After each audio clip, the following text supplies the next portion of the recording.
Pendant encore combien de temps une partie de la société peut-elle refuser de voir ce qui se passe dans ce pays? Lu sur Twitter, si la police persécute le peuple, elle n'est plus la police régalienne. C'est une sorte de garde prétorienne au service du coup d'État de l'oligarchie. La première réaction d'une partie des gens à ce genre de tweet, exagération de gauchistes. Seulement, la plupart du temps, ceux qui décrivent ainsi la situation de la France le font à la suite d'images de violences gratuites de policiers sans retenue ou de témoignages de manifestants pacifiques qui viennent de sortir de 72 heures de garde à vue. À présent, non seulement les flics tapent dans le tas, mais ils arrêtent au hasard. 3 jours, 3 nuits dans une cellule dégueulasse d'un commissariat, puis classement sans suite.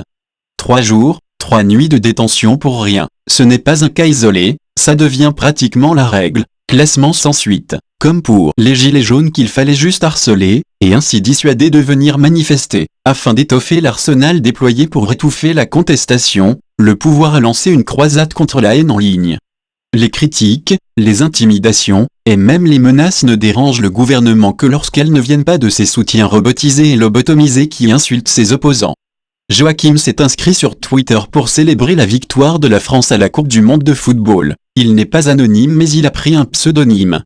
Il est d'accord avec Didier Maisto, le problème ce n'est pas l'anonymat, car personne n'est vraiment anonyme sur Internet. Jo ne va pas sur les réseaux sociaux pour étaler sa vie privée mais pour échanger, partager des émotions, etc.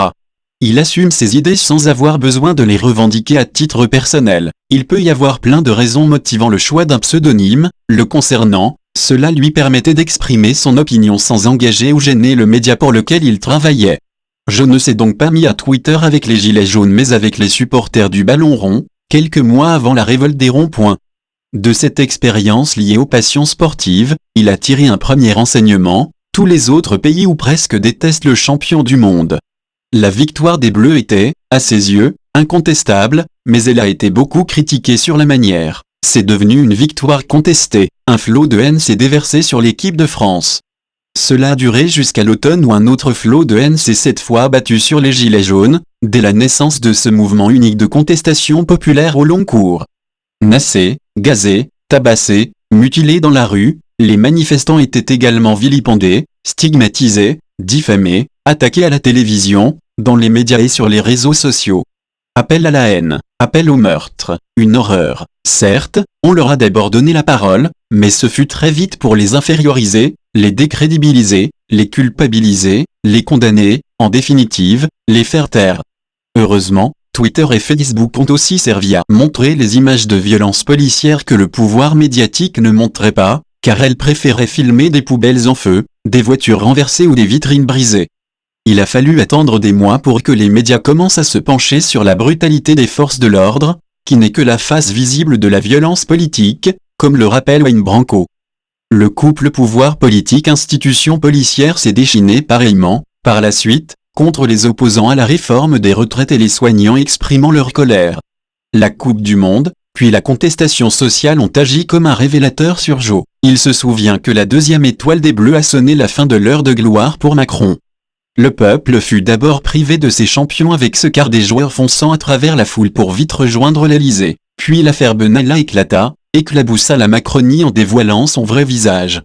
Certains pensent que les réseaux sociaux déforment la réalité et sont éloignés de la vraie vie. Joachim croit au contraire que cet outil technologique qui tient les interlocuteurs à distance et les désinhibe par l'interposition des écrans, libère la fureur bien réelle qui est en eux. La bienséance ordinaire déforme la réalité de l'âme humaine qui, en revanche, s'étale sans filtre sur Twitter. La haine exacerbée et sans limite révèle ce que les gens pensent vraiment, et, en effet, c'est à vomir. Seule la politesse minimale et la réserve habituelle qui accompagnent normalement les interactions sociales concrètes et physiques, évitent aux individus de s'entretuer. L'effet dévastateur du confinement combiné à la haine en ligne peuvent conduire à un désastre pour le corps social, sans parler des coups de matraque, bien physiques, que doit craindre chaque citoyen osant pointer son nez dehors pour protester contre le gouvernement.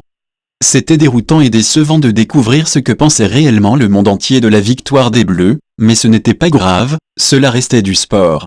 Avec la crise sociale, sanitaire et politique majeure que traverse désormais le pays, les membres d'une société meurtrie et divisée s'écharpent sur Twitter. La psychose entretenue autour du Covid a même amené certaines personnes à dégoupiller, adoptant un comportement et prenant des décisions dont les conséquences sont irréversibles.